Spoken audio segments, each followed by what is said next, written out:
You just want to plant the seed in their head that now you have a podcast, or that now you have a book about parenting, or that you're doing web design for real estate agents, whatever it is. Because you want to occupy that little sliver of brain space. Hey everyone, welcome to Time to Thrive. This is your host, Bethany Meadows. Nick Loper is an entrepreneur, author, and the founder of Side Hustle Nation, a community and resource hub for aspiring and established side hustlers. Through his blog, podcast, and books, Nick shares actionable strategies to help people start and grow profitable side businesses. A self proclaimed chief side hustler, he has experimented with various income streams, including affiliate marketing, freelancing, and self publishing. His expertise in helping people turn their skills and passions into sustainable income has made him a go to authority in the side hustle space. Welcome to the show, Nick. Thanks for having me. Well, like all our shows, all our episodes, we ask our guests to pick a number between 1 and 5 for their super random question. And I'm giving them a shuffle as we speak. I'm going to go with lucky number two. Number 2, when you wake up in the morning, what is your number 1 priority? Getting a workout in. Getting a workout in, so you're a health guy. It just it's kind of the lead domino for a positive day is something that Yeah, I've found, where if you skip it, if you're not really feeling it, it just like y- not that the whole thing is going to be a crap day, but if you can at least do that one thing proactively, then you're setting the day up for success. yeah, my number 1 priority is still coffee. Coffee comes in around 9 o'clock. 9 o'clock. Okay. What are some of the lowest risk side hustles someone can start while still working a full-time job? Because I know you're a full-time side hustler, right? The blog and podcast kinda have become the main thing and have been for a long time. We're really grateful for that because it's, like, the best job in the world, When your pointing the side hustle becomes the main hustle, right? yeah, But point a the lot of mic at people, other. they're just not in a place where they can leap from their full-time paycheck into a business. So what are some of the kind of low risk side hustles people can start? Yeah, and this is an interesting way to look at it. If you're that person who's working the full-time job, it doesn't necessarily need the extra income to make ends meet. Like, you're in a unique position to kind of look for what people would call like an asymmetric risk profile, where it's like, relatively low downside but a big upside, right? If you take enough of those swings, like hopefully one of them hits, it erases all of those small losses, and then it sets you up for a bigger success. But like, thinking of like really low risk, I'm thinking of anything freelancing, consulting, service based businesses where you don't have you don't have to spend bunch of time and money like building up an audience. You don't have to build a product. You don't have to like import tens of thousands of dollars worth of inventory anywhere. You can kind of just stick out your banner and say, yes, I'm available to solve this problem for this type of client, and now I'm in business. You got customer number one, and you're off to the races. Other like low risk type of businesses that come to mind: anything gig economy, plug and play, almost like a stopgap in certain ways, like the DoorDash drivers of the world, the Instacart deliveries of the world, where there's all these built-in app gig type of marketplaces where it's very easy and low risk to get started. And long term, maybe it's not the best earning power. Yeah, you're still trading hours for dollars in a lot of cases, but if you need to earn income quickly, it's a low risk way to do that. And then one that I really like, we've seen some fun examples of, is just like starting with the stuff that's collecting dust in your garage, in your attic, and just clearing that out. Let's call it declutter and profit, where it's just it's sitting around collecting dust anyways. Let me try and sell this on Facebook Marketplace. Let me try and sell this on eBay. Our son just had his first eBay sale of this old Lego kit that he had because it was kind of done with. It was like, hey, that was almost $200, and it was just sitting around there collecting dust for you. He's like, dang. Now he's thinking like, well, what else could I sell? So it starts to Right. get the gears turning a little bit. That's awesome. Well, is there a way, like a checklist or a methodology that you use to validate a side hustle idea before investing time and money into it? I know that, you know, building off of the skills that you have, is a good idea. You can't be a consultant if you don't know anything to consult. with, right? So That makes it it a little might be bit a more good way to difficult. start, but is there a methodology that you have for figuring out what the best ideas are? Well, there's one, to pause on that. Yes, oftentimes you're going to start internally focused. Like, what am I good at? What do people ask me for help with? What have I been paid to do in the past? Kind of like this inventory of existing skills. But one potential trap that comes with that is now I'm stuck in the freelancer's trap of selling hours for dollars. And if you can go one layer higher, look for pains and problems and obstacles that other people or other business owners are facing in their life, like I don't necessarily need to be the go to expert about that if I can effectively play matchmaker. And we had an example from the show where this guy, college student, was looking for a business to start. He's going through the Yelp reviews of cleaning services. And he's like, the funny thing was, looking at like the 2, 3 star reviews, nobody's complaining about the cleaning. Like the cleaning was fine. They're complaining about the administration of the company. I couldn't get a hold of anybody. It took forever to get a quote. He's like, well, shoot, I could be a better marketer and administrator and just kind of go find professional cleaners who already knew how to do the work and just take a margin, like built this agency of Right, sorts. right, right, And so right. that's one way to do it. But going back to the validation thing, it's like the what is maybe a really common mistake is spending weeks or months or thousands of dollars like on this business idea before you have that validation. In Good to Great, they'll call it firing bullets before firing cannonballs. Like think of what is the lowest risk way to get somebody to pay you something. And oftentimes you can do a pre-sale thing if you're thinking of launching this. Hey, I'm thinking of building this thing. I'm thinking of launching a food tour, or I'm thinking of launching this service. Could you get somebody to put down a deposit to prove? Everybody will tell you like, hey, that sounds like a great idea. They're very polite to your face. But when it comes to be like, yeah, here's my PayPal or here's my Venmo, then Right. it's like, oh, I don't know. So then you start to get some hesitation. You find out how serious customers really are about that. So the sooner you can get to that money milestone, I think the better. And that kind of gives you some fuel. It gives you that motivation to take that next step and make that next investment. Like with my first official side hustle was like this comparison shopping site for footwear in the early days of the internet. But Yeah. before investing in building out the whole website and comparison algorithm and all this stuff, I was like, could we put just like direct link text ads on Google? Is anybody going to click on this stuff? Is anybody going to buy this stuff? Like, is that ad going to be profitable? And starting out with like an ad budget of $1 a day. And like, okay, check these boxes off first. Like, yes, I think this is going to work. And now we have some confidence to go out and hire some developers to do it.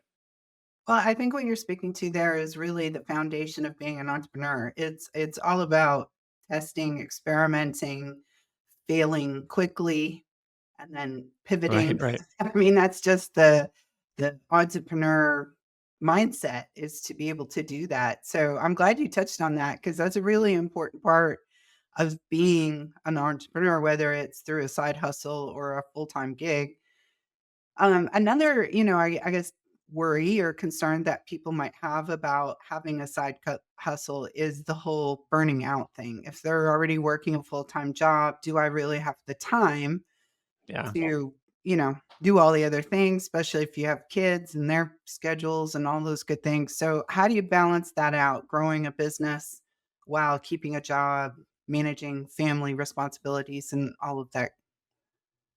Yeah, there is no magic pill or there's no solution to this that I have found, right? We're all dealt the same 24 hours in the day and you kind of vote your priorities with your time. And if your priorities are your kids and family, like nobody's going to fault you for that. So there's different seasons of life.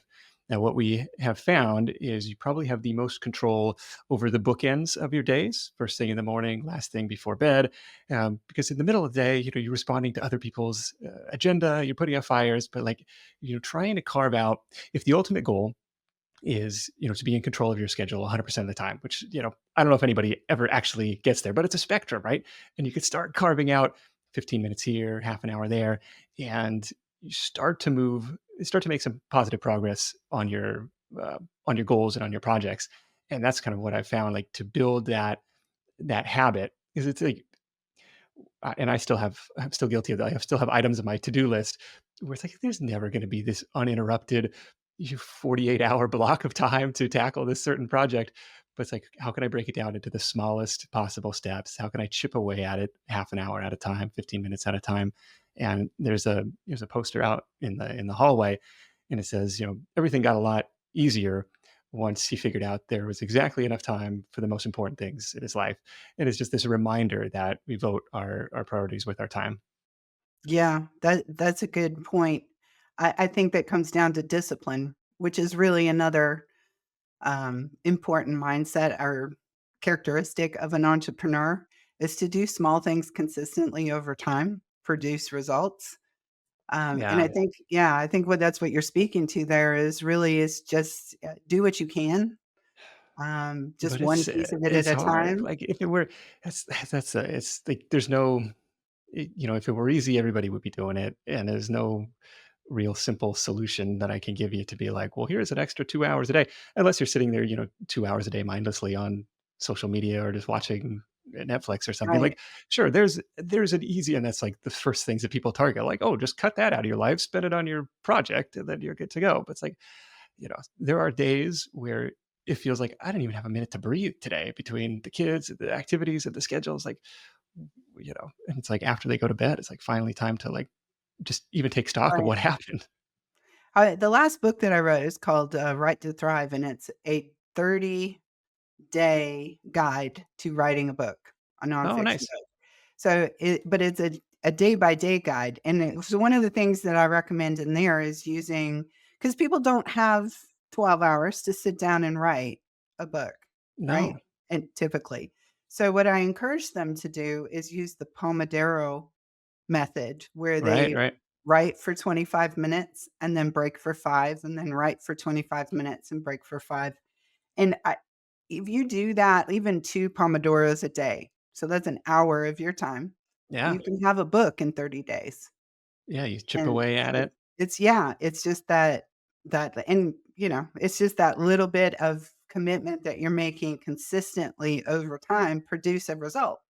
I Um, wanna pause, like, I'm curious about your, like, book writing process here. Do you start, like, page 1, blank page, blinking cursor? Do you work no, from an we spend the outline? Like, how do you do it? no, we spend the first 5 days actually establishing your audience, who the book is for, what problems you're solving, Okay. so that you have a really strong book statement, but it also gives you that compass for, this is where I'm going with this book, as Mhm. opposed to what a lot of people do is they have life experience and they think they just tell their story and they sit down and try and tell their story, but then they get stuck because they don't really know where they're going with it. Like, what's Mhm. the end result or what am I trying to show people?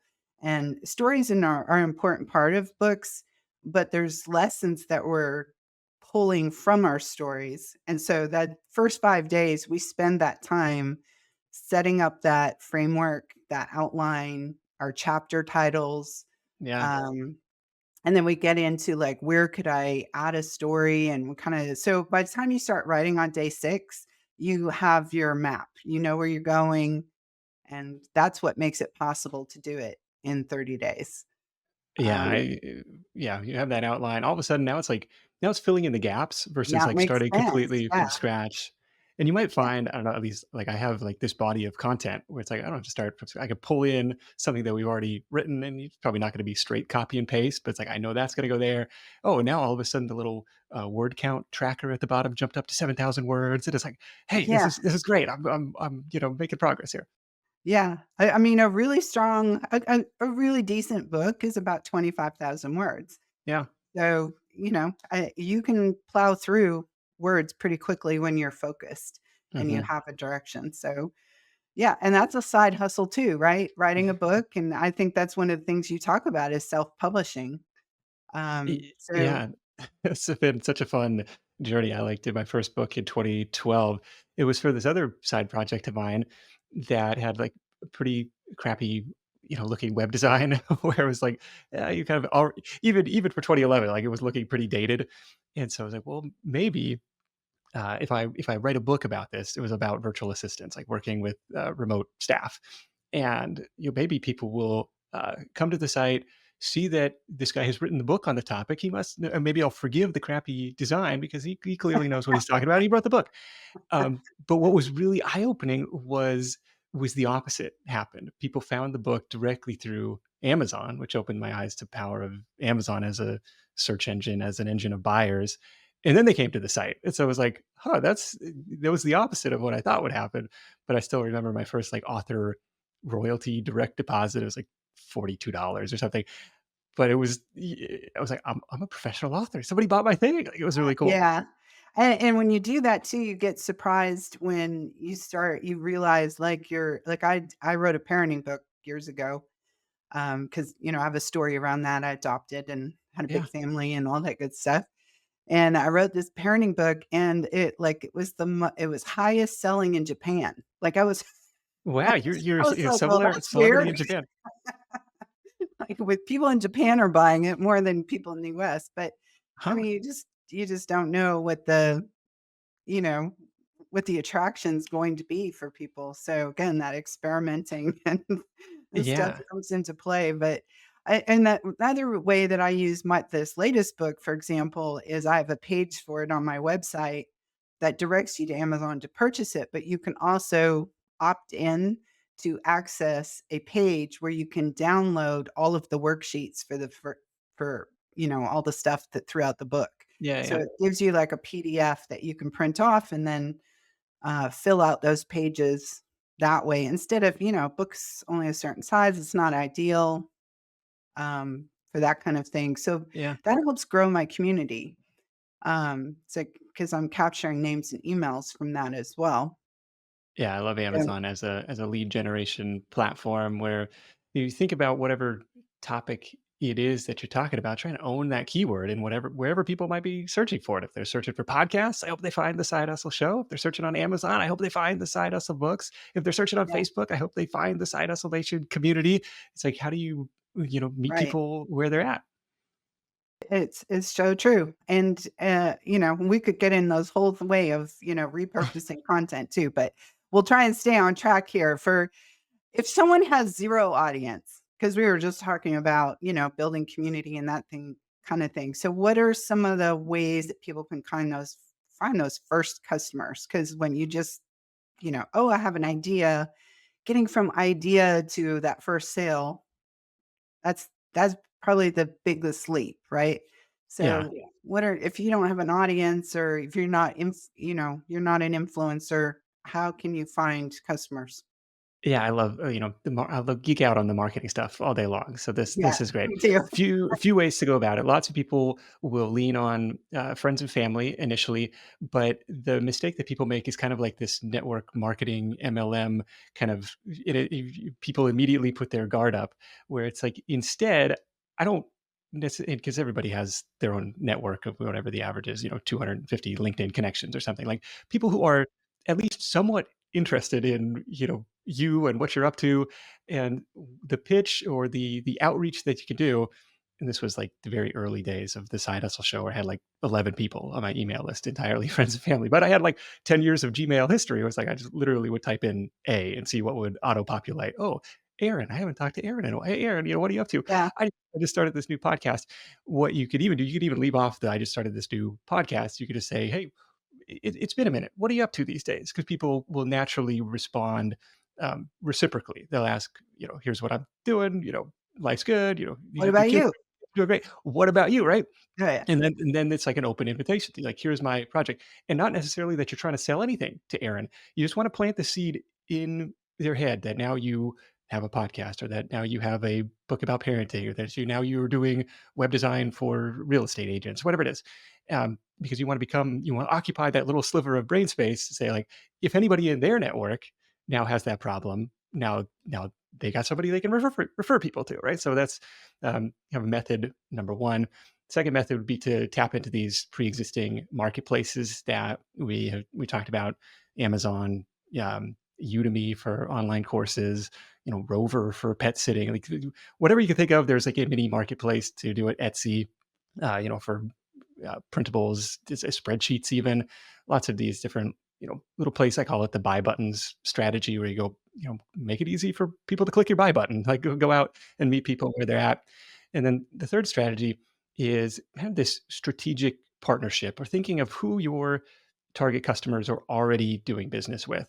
We had an example on the show where this guy was doing like email copywriting for direct to consumer brands. Like it was a very niche type of service, anyways.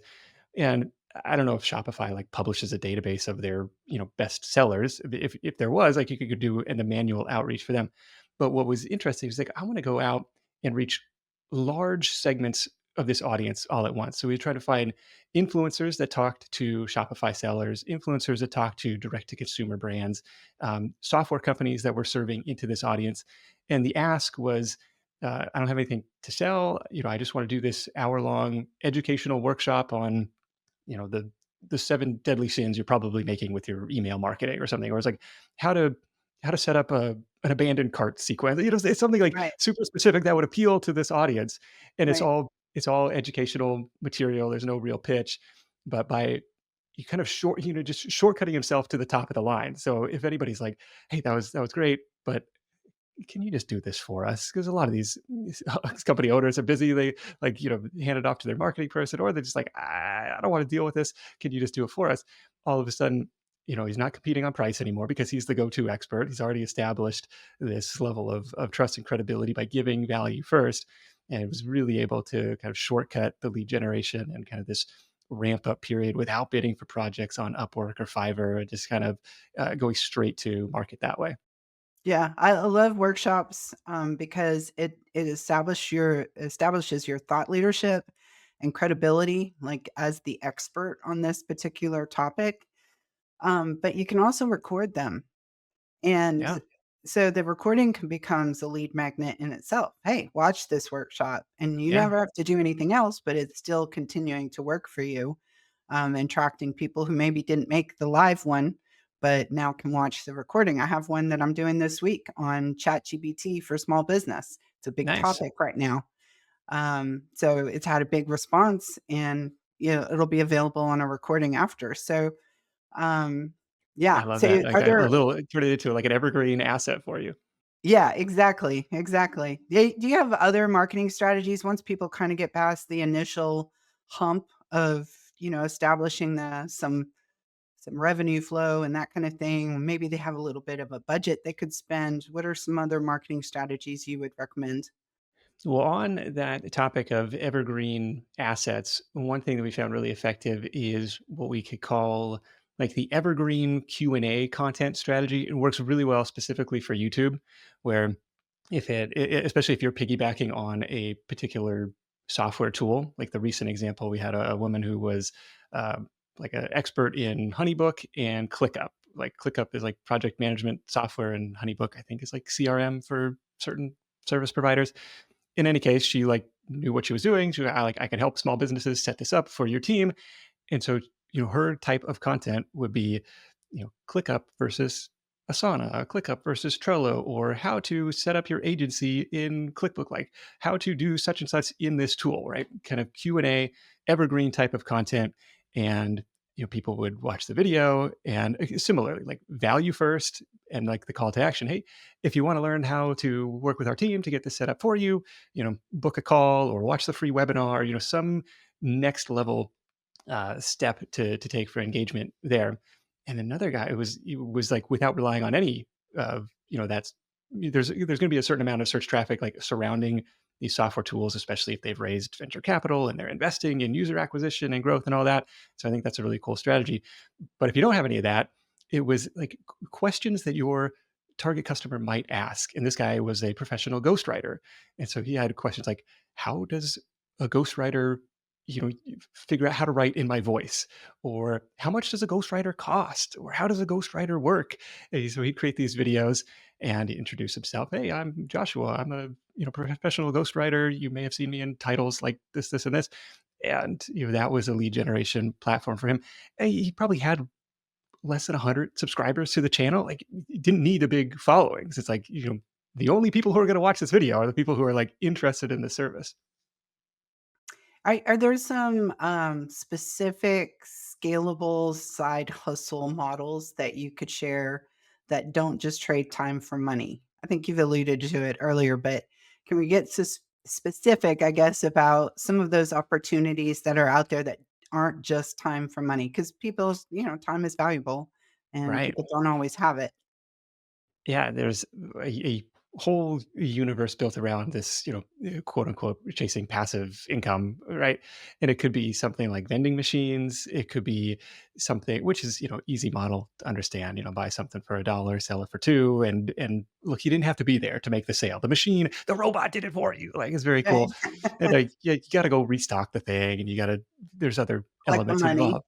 Yes, I mean it's similar to a content based business or even a self publishing business. Yeah, you didn't have to be there to for somebody to click the buy button on Amazon, but you did have to write the book. And in most cases, you're not going to make a living on author royalties alone, so they're going to build a business behind that.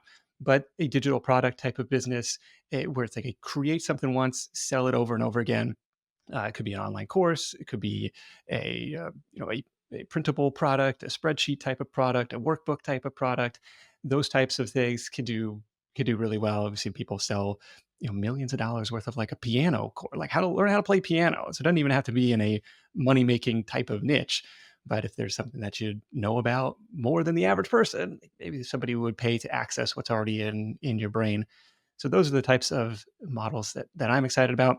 On the service-based side, it's that agency where it's like you kind of have removed yourself and you've got subcontractors kind of doing the day to day. Like, yeah, there's still going to be work involved as the business owner, but it's no longer you're no longer limited by, well, I only have my 24 hours in the day. There's only so many driveways I can pressure wash. Now I've got a team of 5 different pressure washers who can go out and do these jobs. Right, right. From a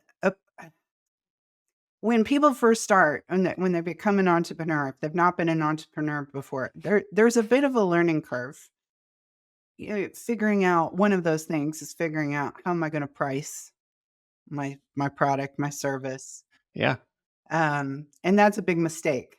Also, it's always a big mistake area that people don't price correctly. They either price too high and don't get any customers, or they price too low and they don't make any money.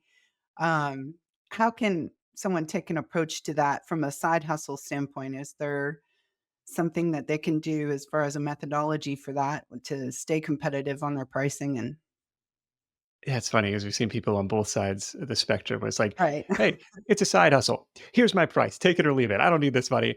And it's like, I think more people are going to leave it, but if you're cool with that, that's fine. And we see people on the other end, especially in like portfolio type of businesses where you almost need a certain body of work to level up and raise your price. Like my wife and her partner have been doing this photography business for years, and when they first started out, had to price really, really low for any bride to even take the bait. It's like, I want to trust these photographers on my wedding day that don't have any wedding experience, don't have any portfolio. And so, but surely, slowly but surely, probably Right. 20x their price since those early days. But in some cases, that's when it maybe makes sense to price low. Where I think where it makes sense to start is this like kind of internal gut check of like, is this going to be worth my effort? And if you come back afterwards and saying like, I made $100, but it took 5 hours and it took 5 hours on a Saturday away from my family. Like it's kind of, you kind of get this internal feeling of like, I don't know if I do that again. And so it's Mhm. like, well, okay, so increase it and see what level would make that worthwhile for you. And once you start to get a little more comfortable with that, especially if you have that body of work where you can justify, like, yeah, I know what I'm doing, so it's going to be worth this, maybe premium price, then then you can go from there.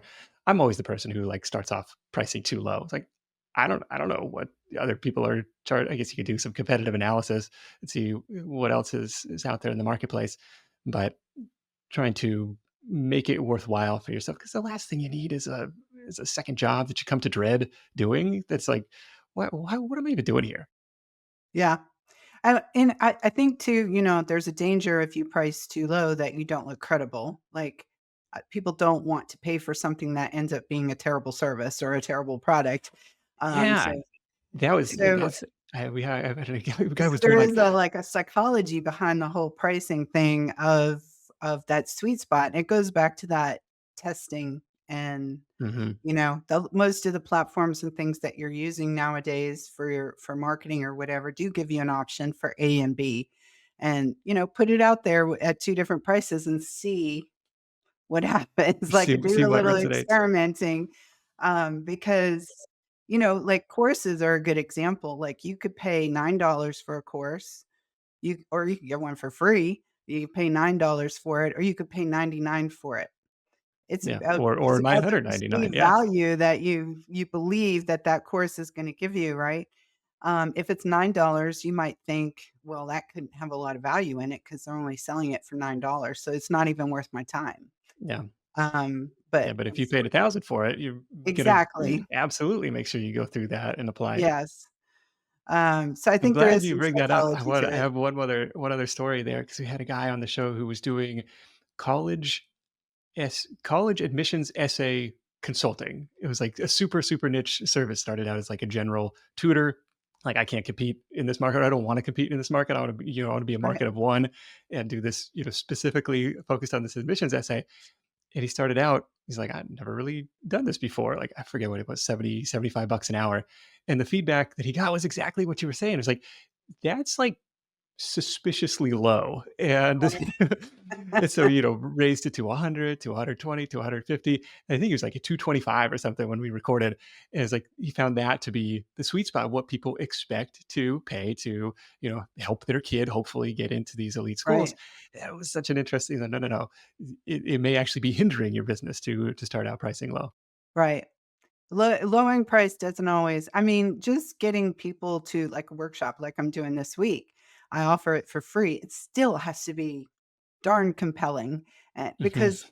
people value their time. I'm asking for an hour of their time to come to this workshop, so I better be able to give them something of value for their time. So I'm exchanging, it's not they're not paying to be there. I'm getting their information, so and they'll have an opportunity to hear me teach.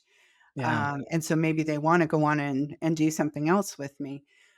Have Um, you ever tested throwing up like a nominal, like, hey, it's $15 or it's $10 or something like that to attend the workshop?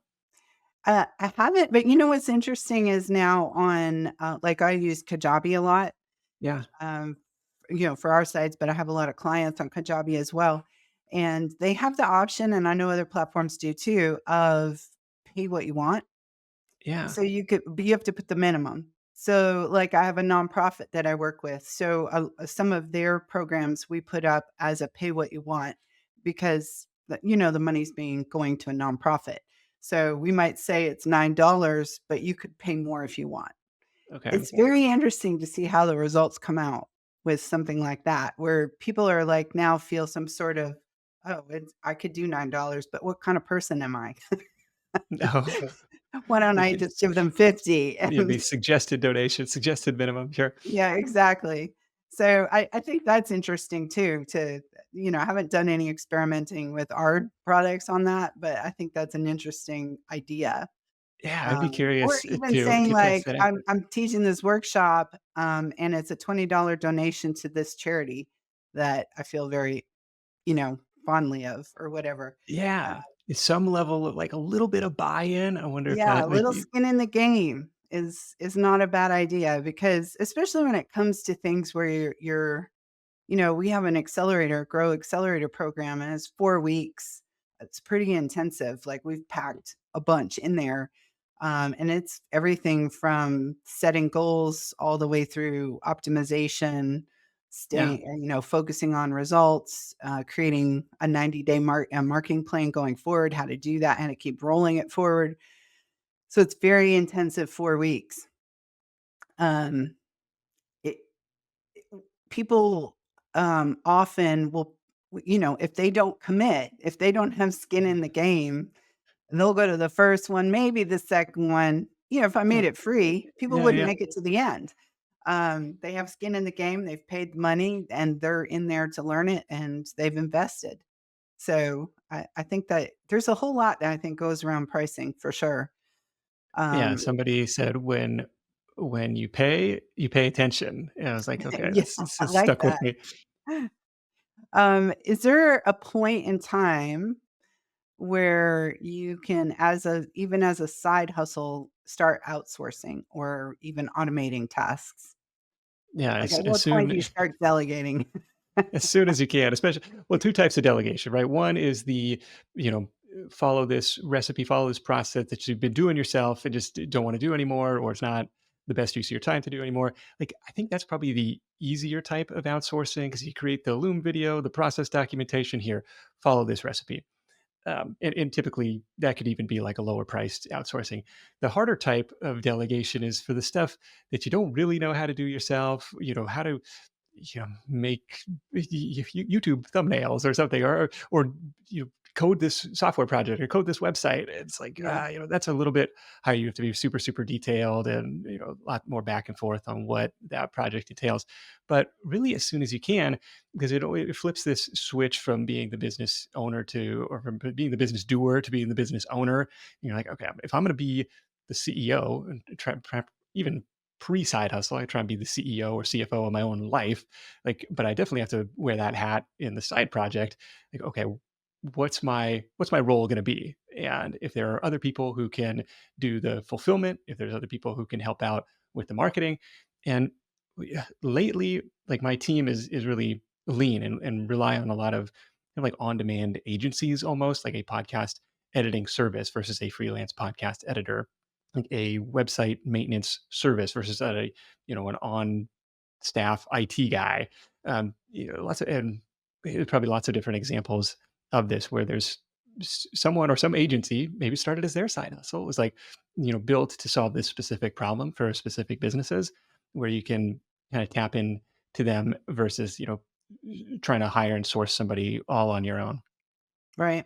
I think for me, my attitude is, even if it's something way out of my league, I want to know the basics. I want to dive into it enough that when I delegate it, I know whether what they're telling me is BS or not.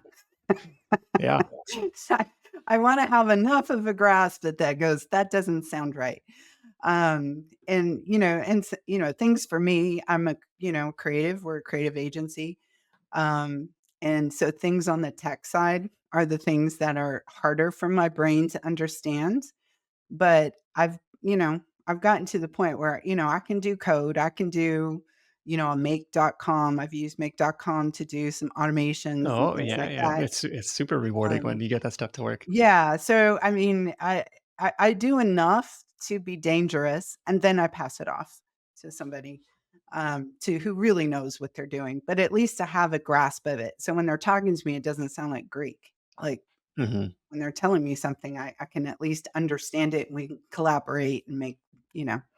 So Yeah. that's kind of a thing for me. I'm not a designer. I have people who do design, but if I'm in a hurry, I can I can use the tools and make that happen because I know how I want it to look. I just don't necessarily have the skill set to do the fancy stuff. Yeah, So, you're right. You don't necessarily want to be handcuffed if somebody calls in sick, or if right, you kind of want to be at least somewhat literate and functional to do it yourself if need be. right. As the owner of a business, I feel like I need to do the role. I can do the role everybody has. It just Hmm. means it doesn't mean I do the role everybody has on a day to Yeah. day. But yeah. And we're kind of running out of time, so I just want to see if there's like one or two key takeaways that you'd like the audience to remember from this episode. The biggest thing that comes to mind is this willingness to experiment and maybe almost this call to position things in your mind as an experiment, just because we don't know the results. Like, you might have a hypothesis. Yeah, I want to test this out, but I don't know, and not staking your whole future on that and your future self worth on that.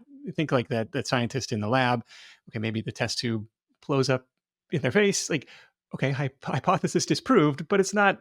They're not thinking like, oh, my career is an abject failure now. It's like, okay, back to the drawing board, back to the next experiment. And so that I found lessens the sting of the inevitable failures that come along the way, and it kind of gives yourself permission to dabble, to try out a bunch of different side hustle ideas or different projects within those side hustles, and just makes it, you know loosens the reins a little bit. Right, right. I think once you have that, you get that entrepreneur bug. Um, and very few entrepreneurs. Well, let me say, in my world, we all have 3,000 side hustles going on any given day, you know, There's always more ideas than there are hours, right? exactly. There's always the things going. So for me, it's like being able to filter the ones that make the most sense for our brand or my goals or whatever. So I'm not wasting time on things that don't make sense for me. But I love a good side hustle. Yeah. Um, I discovered affiliate being an affiliate because we do recommend software all the time to clients Yeah, and so yeah. on, and I was shocked at how much money I could make doing that. So, um, yeah, so it's part of just digging into it and seeing what makes sense for you. That's I interesting to, appreciate like, you layer being here, on. Nick. Yeah, Sorry, layer go on ahead. no, it's like that's awesome to, like, layer on, uh, an incremental revenue stream to what you're already doing. Right, exactly. Let people know where they can find you and, how you can what problems you solve for them and where they can connect. Yeah, absolutely. So thank you for having me. This is a ton of fun. Like, we could talk about this stuff for days. I know. SideHustleNation.com is the home base. It is very much a choose your own adventure type of site where we showcase lots of different side hustle ideas from been there, done that entrepreneurs. SideHustleNation.com/ideas is kind of our annually Love that. updated list of you know some suggestions to get you started if you're kind of on the sidelines looking for different directions to go. And of course, we'd love to have you tune into the Side Hustle Show. You'll find it in all your favorite podcast apps. It's got the green cover art with a younger picture of me on the front. And this is deconstructing the how'd you come up with that idea? How'd you get your first customers? How have you grown and scaled this thing? What's working to market it today? And those are the questions that I found fascinating in 2013 when I started, and still find fascinating 650 something episodes later. Like, it's definitely a labor of love putting the show together, but it's been super fun and life changing for a lot of listeners as well. I'm with you. I am my favorite thing about hosting a podcast is the people I host on the show and getting all those connections and, with, super interesting, successful people. Very good. Thanks so much for having me. This has been a blast. Thanks for being here.